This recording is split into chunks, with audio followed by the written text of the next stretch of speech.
కవినై కవితనై భార్యనై భర్తనై కవినై కవితనై భార్యనై భర్తనై మల్లెల దారిలో మంచు ఎడారిలో మల్లెల దారిలో మంచు ఎడారిలో పన్నీటి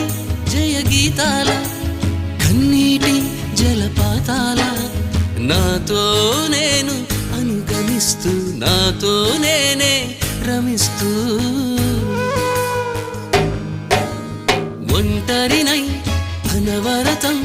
కంటున్నాను నిరంతరం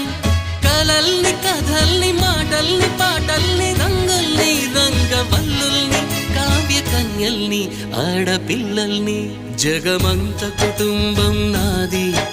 ఏకాకి జీవితం నాది